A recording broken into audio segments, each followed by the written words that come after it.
What are 3 skills that management consulting, especially BCG, taught me, because of which I was able to get a package of 1 crore? 10, 9, 8, 7, 6, 5, 4, 3, 2, 1, 0.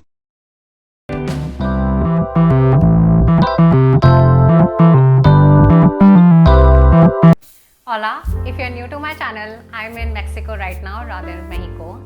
And on my channel, I talk about all things management consulting, all things MBA, and all things skills, especially in your early years, so that you are able to thrive and survive financially and overall professionally as well. So feel free to subscribe and click on the notification button so that you are notified whenever I'm putting out interesting, insightful content from my own journey, as I've spent last 10 years working in management consulting and strategy and of course public policy. So it's a very interesting video because I'm going to be really synthesizing and do an 80-20, which is Pareto rule. What are the 3 skills that have led me to actually fantastically grow my career and get a package worth 1 crore in Dubai, where I was earning in dollars.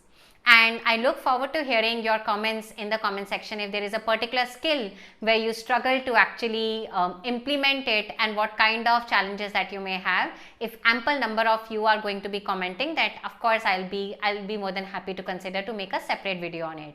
And stay tuned till the end so that you get to know about the biggest hack through which you can definitely grow yourself, not just in your career but also financially. So I'm going to be dividing this video into 3 sections, or rather the 3 skills. With that, let me directly jump into the first skill, which is stakeholder management. Right from my job as a boutique management consultant when I started, to nearby, to working as national government consultant, to of course BCG, to international affairs, I realized that my ability to manage stakeholders from the client side to your peers to the partner and the managing directors or the CEOs has been around stakeholder management. It has allowed me to not just survive but maneuver and get timely promotions as well. So stakeholder management is one skill that has been in my arsenal, and it has beautifully allowed me to grow in my career professionally. Even today as a CEO, I deal with the speakers who are partners and managing directors and CEOs at Mckinsey, BCG and leading Amazons of the world. And similarly, I'm dealing with 20 plus team members, from tech team to marketing team to supply team, right? And similarly, I deal with other partners. That one skill in my arsenal has allowed me to be a central spoke and work with teams and manage all of them beautifully. So that's skill number 1. Skill number 2 is my favorite, which is problem solving toolkit. When I speak of problem solving, tactically I mean case interview preparation.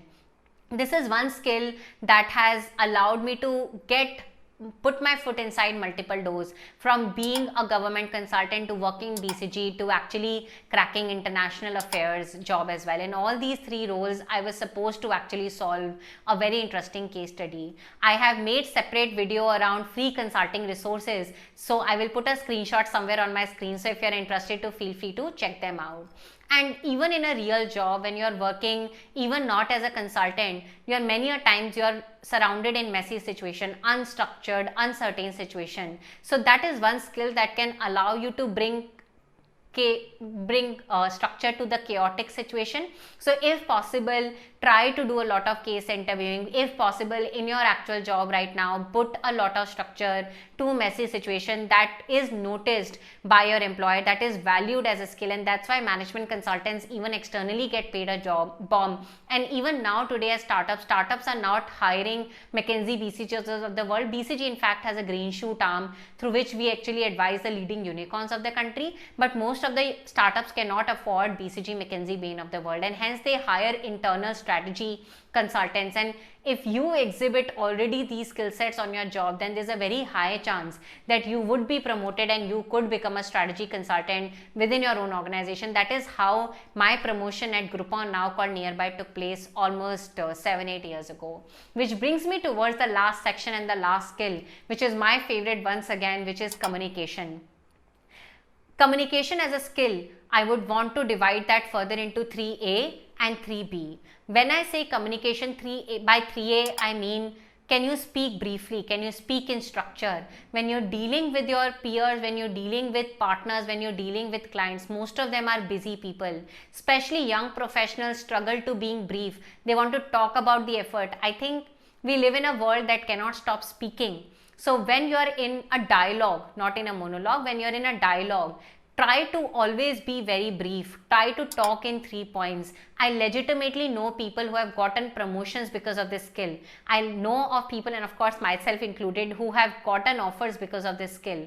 It really allows someone to really grasp the more moot point of the communication and filter out the rest of it. It comes with time, of course. It comes with a lot of practice, which brings me towards 3B point in the entire communication skill, which is negotiation.